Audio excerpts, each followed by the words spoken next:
letu la asubuhi, ili uweze kumakinika kwenye bao la asubuhi.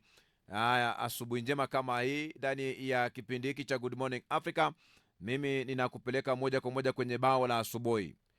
Huu ni uamuzi ambao ni maalum kwa wewe msikilizaji pote pale ulipo, na kwa wote ambao waliahidiwa kitu na Mungu. Kuna vitu ambavyo umeahidiwa na Mungu. Hili ni bao la asubuhi.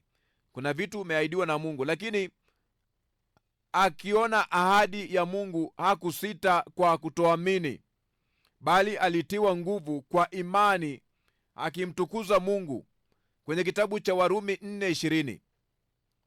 Lakini akiona ahadi ya Mungu hakusita kwa kutoamini, bali alitiwa nguvu kwa imani akimtukuza Mungu. Kuna ahadi msikilizaji, ambayo Mungu huwa anampa mtu binafsi, ambayo wengine hawaijui au hawawezi kuamini. Hawawezi kuamini, wasiamini. Kwa sababu hiyo ahadi Mungu amekupatia wewe ukiwa mtu binafsi. Hajapatia watu wengi kama rundo la watu wengi, hapana, ama mkumbo wa watu wengi, hapana. Amekupatia wewe binafsi. Ahadi ambayo amekupatia, kuna watu ambao hawaijui na wengine hawawezi wakaiamini. Ndio maana bao la asubuhi nalitoa kwenye kitabu cha Warumi 4:20. Lakini akiona ahadi ya Mungu hakusita kwa kutoamini, bali alitiwa nguvu kwa imani akimtukuza Mungu. Unaweza kupita kwenye mazingira na hali ambayo ukijikagua inaonekana ahadi ya Mungu juu ya ukuu wako haifanani na hali yako ya sasa. Ndiyo ukweli wa mambo. Unaweza kabisa ukapita katika mazingira ambayo yana changamoto nyingi, mazingira magumu, ambayo ahadi ya Mungu ambaye alikuahidia, ukiangalia ukuu ambao Mungu amekuonyesha, haifanani na hali yako ya sasa. Hii iliwahi kumtokea Abrahamu.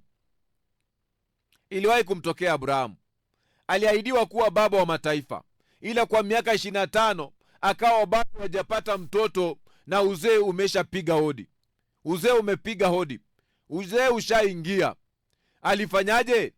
Aliamua kuendelea kuweka macho yake kwenye kile ya Mungu alichosema, akiona.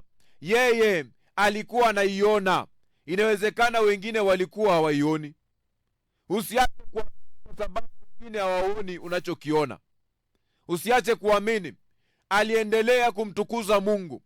Yaani, pamoja na kuwa muda ulikuwa umeenda, umesonga na dalili hazionekani, ila yeye aliendelea kumsifu Mungu kwa kile ambacho alimwahidi, akiamini kuwa atafanya.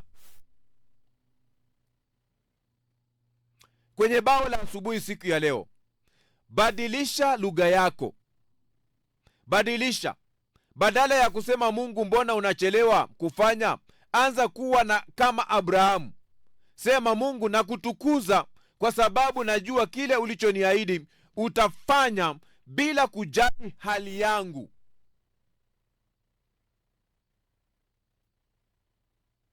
Usisite kutokuamini alichosema atafanya. Na kutakia siku ya ushindi. Na hilo ndilo bao la asubuhi.